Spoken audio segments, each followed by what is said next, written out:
Hey guys, today we're talking about a fascinating president, a very interesting individual named John Quincy Adams, the man who becomes the sixth president of our nation. Our objective question today: did Adams have a more successful career before, during, or after his time as president? Let's get to it. This is just a great way to kind of set up and kind of explain who John Quincy is as a person. This is his official presidential portrait. So every U.S. president has an official portrait, and this is what he went with. Okay? Now, does that look familiar? It should, because it's pretty much exactly George Washington's. So he got a table that looked very similar. He got a chair that looked very similar. He got some red drapes. He has some Roman columns in the background. He has the same kind of handoff to the side. He even has a picture of George Washington in his own. And the reason I'm showing you this and kind of prefacing his entire lecture like this is because it shows you who John Quincy is. He's very methodical, and everything he does is very, very calculated. And it shows you exactly what he valued and who he was trying to be like. He looked up to George Washington. He really looked up to his dad, and he had some big shoes to fill. Let's see if he did a good job. All right, early life of John Quincy Adams. Hopefully you put together that we've already had a president named John Adams, and that's because John Quincy Adams' father is, of course, John Adams, the second president. They are the first of only two father-son president duos. He was born in a city called Braintree, Massachusetts. Later on, as he becomes more prominent, more of a prominent politician, he'll rename Braintree to Quincy, after himself. But yeah, once again, shows you what kind of person he is, right? At 10 years old, and this is just the epitome of John Quincy. At the age of 10, he decides that he wants to read this epic poem called Paradise Lost. Okay, it's super, super wordy. It's really confusing. Even I can't read this. It's hard. It's dumb. It's weird. You would never pick this up for pleasure. But he looks at the really accomplished people in his life, like his dad, and he sees that these people are reading things like Paradise Lost. So he makes it his mission to read this. All right, and he keeps picking it up, and he can't get into it. He hates it. So he goes and he watches his dad read, and he realizes that when his dad is reading, his dad is smoking. All right, so he goes, oh, that's what I have to do. In order for me to understand this as a 10-year-old, I have to start smoking. So he starts smoking, and he ends up throwing up 4 times, and he finally gives up, and he says, maybe it's just not for me. And it's not until the age of 30 that he's able to pick that up and actually enjoy it. But it just shows you, right, what kind of 10-year-old we're dealing with, right? He's going to follow his father to Europe. His father, of course, as we've talked about before, had a bunch of other trips and stuff he was doing throughout Europe, and this is how he picks up French. He learns it very quickly. Historians say that within 2 weeks of arriving in France, he was officially literate, completely fluent in French, and actually kind of switches for most of his early childhood and adolescent years, actually speaks in French exclusively, kind of abandons England for a little bit, English. At the age 14, in France, he wows a Russian ambassador so much that he actually hires him to be his interpreter, to speak French in Russia. That's the diplomatic language. So at the age of 14, he's already an international, position, which is, very impressive. And then, of course, he dabbles in college and education and university in Europe and a little bit in Russia, but eventually he goes back home, and that is when he attends Harvard as a very young teenager. So he's setting himself up to be very successful. George Washington, during his presidency, is going to appoint John Quincy as the ambassador to the Netherlands. On his way to the Netherlands, he meets his wife, Louisa. She is an English woman. John Quincy Adams' very patriotic American parents didn't really love the idea that he married an English woman, but eventually they all got on. And John Quincy and Louisa would later go on to have 4 children. These are the 3 sons here: George Washington Adams, John Adams II, and Charles Adams. They also have a little daughter, but she dies very early on. Later on, he's appointed the ambassador to Prussia. He has a lot of fun times there. He then makes the Massachusetts State Senate. Then he's appointed as the ambassador to Russia. He loves his time in Russia. They have a great time, him and his wife, very, very popular there. And he's actually in Russia when Napoleon invades. So if you were in my world history class, you remember about Napoleon invading Russia and stuff. So like he's here for a lot of this really like historical, not just US stuff, but world history stuff as well. He's also in Europe and is sent over to England to help figure out the Treaty of Ghent, which is going to bring the end of the War of 1812. So his father was there negotiating the end of the Revolutionary War, and he's over in Europe negotiating the end of the War of 1812. So very, very involved.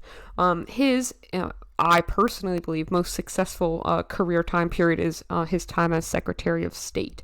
Remember that James Monroe, the 5th president, nominates him as Secretary of State. Remember, this makes Henry Clay really angry, but we'll go back to that, right? As Secretary of State, he's going to get the Treaty of 1818 passed. Remember, that was the deal with England, so we could share Oregon, and it also gives us a majority of our modern northern border, so that was a huge deal there. He also negotiates and creates the Adams-Onis Treaty, which you remember gave us Florida, and it also gave us this little staircase border we shared with France and then later Mexico. And then probably most importantly on this slide at least is the Monroe Doctrine, which is literally going to establish and continue U.S. foreign policy for, another, 100 or so years. So very, very important, very powerful Secretary of State. Then, of course, the election of 1824 we talked about on Friday. John Quincy Adams is selected by the House of Representatives to be the 6th president, even though he lost the electoral and popular vote to Andrew Jackson. Then quickly after becoming president, he immediately nominates Henry Clay as Secretary of State. Andrew Jackson and his supporters are going to claim this is a corrupt bargain, a sketchy deal, and it doesn't really look like they're wrong. As president, this is great, right? So America's super young, right? We haven't had a lot of transition of powers, and Jackson's people are a little wild, and we are literally concerned that a Jackson supporter, or maybe even Jackson himself, might just show up and kill John Quincy. Like literally, we think that's a possibility.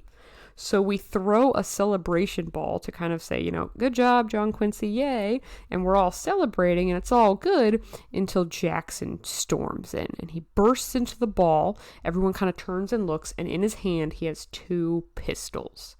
And everyone's like, oh my God. You can just imagine everyone holding their breath, right? He starts scanning the room looking for John Quincy. He sees him. He starts walking towards him. Everyone is freaking out. They have no idea what's about to happen. They literally think the, president-elect is about to get shot. And Jackson puts his guns away, shakes his hand, and says, congratulations, right? That's how crazy Jackson is, right? No one knows what he's going to do, and we'll see more of that crazy later. Also, another fun fact about John Quincy, instead of taking the oath of office on a Bible, which a majority of our presidents have done, instead he swears in on a book of laws to help kind of drive home the idea of the separation of church and state. So just little tiny things like that are kind of interesting. As far as his presidency, not very popular. Didn't get a lot of stuff passed and supported a lot of the wrong stuff. So he was a proponent of the American system. Remember Henry Clay's idea, expanding public works and stuff. A lot of people at this point didn't like the American system because they thought it sounded like the federal government gaining more power over states. And a lot of people, especially in the South and West, are against that idea. He also said, maybe we should be putting money into things. And we say, okay, John Quincy, like what? And he says, art. And we kind of look at each other and we're like, I don't know. Okay, what about a university? What about science? What about astronomy labs? And we're like, what is that? And he goes, There'll be lighthouses to the sky. And everyone kind of looks at each other like, what is this dude talking about? He also supported the rights of Indians. And a lot of people are like, I don't know, dude, you're losing me here. Another tariff is passed underneath John Quincy. This is going to cause higher prices. This is going to be really the final nail in his coffin here in terms of popularity. If I had to sum it up, I would literally just say John Quincy Adams had some great ideas. And if he was president 50 or 100 years after he really was, he would be so much more popular and the history would remember him differently. But unfortunately, he wasn't. What he's doing is he's coming up with all these awesome ideas, but he's pitching them to an America that doesn't care. Right? A majority of Americans right now are concerned about where their next meal is coming from. They're not concerned about public art. They're not concerned about learning about star movement, right? They want to, make sure they have food on the table. So because of that, he's just too disconnected from your average American. Fun stories about John Quincy Adams real quick. First is when he almost died. So he decides that he wants to go and swim across the Potomac River, but as he is taken out by his manservant in a boat, the boat springs a leak. He falls in. He's fully clothed, but his sleeves and stuff are like puffy and long, so when they get wet, they get heavy, and he's being pulled down, and his diary actually describes it as 256-pound weights. It's very specific. I love how it's exactly 56 pounds. But they're dragging him down, so he has to take his clothes off. So he strips naked. He gets up to the edge of the creek, and literally people are like, what's that? They look, and it's literally John Quincy naked, crawling out of a river, and it puts this idea of like a drowned rat just like getting out of the water, and people are like, ew, this guy, he's not very strong, he's not powerful, this guy can't be our leader. He's also known for skinny dipping, right? So that was an accidental skinny dipping, but he also loved to skinny dip, and people started to pick up on this. So there's this one female reporter who allegedly ran down to the river, sat on his clothes, and refused to get up until he would give her the story. And then my personal favorite, when he was 100% sure there were mold people living inside the earth.